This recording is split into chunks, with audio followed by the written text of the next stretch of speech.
आज black and white में हम सबसे पहले उन लोगों को कड़ा जवाब देंगे जो हमारे देश की सेना का अपमान करने में अपनी शान समझते हैं।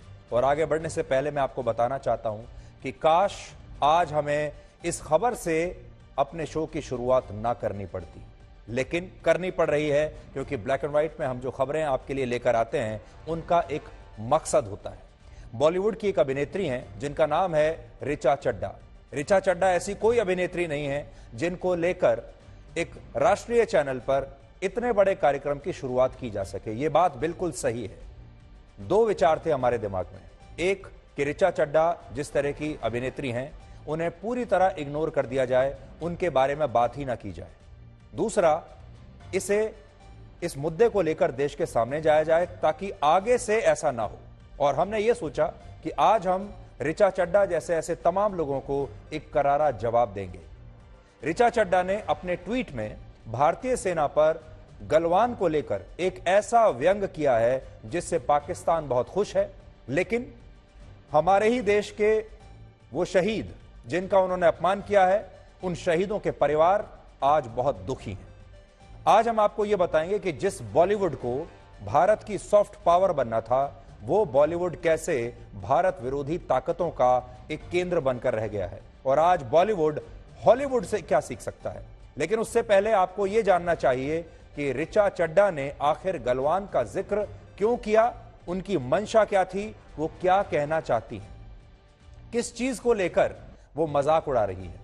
भारतीय सेना की उत्तरी कमांड के commanding in chief lieutenant general Upendra Dwivedi ने 22 नवंबर को पीओके यानी पाकिस्तान प्रशासित कश्मीर को लेकर एक बयान दिया था, जिसमें उन्होंने कहा था अगर भारत सरकार आदेश देती है तो भारतीय सेना पाकिस्तान से पीओके को वापस लेने के लिए बिल्कुल तैयार है। पहले आपको यह बयान सुनना चाहिए क्योंकि यह वो बयान था जिसे सुनकर हर भारतीय का सीना गर्व से चौड़ा हो जाएगा। Raksha Mantri gave the statement about the POJK. As you are aware that parliamentary resolution already exists on the subject, so therefore it's nothing new. It is part of the parliamentary resolution. As far as the Indian Army is concerned, Indian Army will carry out any order which is being given by the government of India, and whenever such orders are given, we'll always be ready for it. अब आप खुद सोचिए, PoK हमारा हिस्सा है, कश्मीर का हिस्सा है, और जब हमारी सेना यह कहती है कि वो पीओके को वापस लेने के लिए तैयार है तो हर भारतीय को कितनी खुशी हुई होगी। जिस दिन ये बयान आया था उस दिन सब बहुत खुश थे। पीओके कश्मीर का वो हिस्सा है जिस पर आजादी के बाद पाकिस्तान ने धोखे से कब्जा कर लिया था। लेकिन बड़ी बात यह है कि ट्विटर पर जब एक यूजर ने भारतीय सेना के इस बयान का जिक्र किया तो ऋचा चड्ढा ने इसके जवाब में लिखा गलवान सेज हाय। यानी क्या सेना को गलवान याद है? भारतीय सेना को गलवान तो याद होगा ही, या सेना गलवान की हिंसक झड़प को भूली तो नहीं है। इस ट्वीट को अगर आप देखेंगे, पढ़ेंगे तो ऐसा लगेगा जैसे किसी पाकिस्तानी ने यह ट्वीट किया हो, जैसे किसी भारत के बहुत बड़े कट्टर दुश्मन ने यह ट्वीट किया हो, जैसे किसी ऐसे व्यक्ति ने यह ट्वीट किया हो जिसे भारत से ईर्ष्या है, जिसे भारतीय सेना से जलन है और जो भारतीय सेना को अपना दुश्मन मानता है।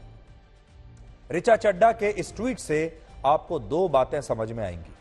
पहली बात यह कि उन्होंने गलवान का जिक्र करके भारतीय सेना की क्षमता पर सवाल उठाए और वो असल में यह बताना चाहती थी कि सेना पीओके को पाकिस्तान से वापस लेने की बात तो कह रही है, लेकिन वो शायद गलवान को भूल गई है। गलवान में क्या हुआ था और उनकी नजर में शायद गलवान में भारतीय सेना की हार हुई थी।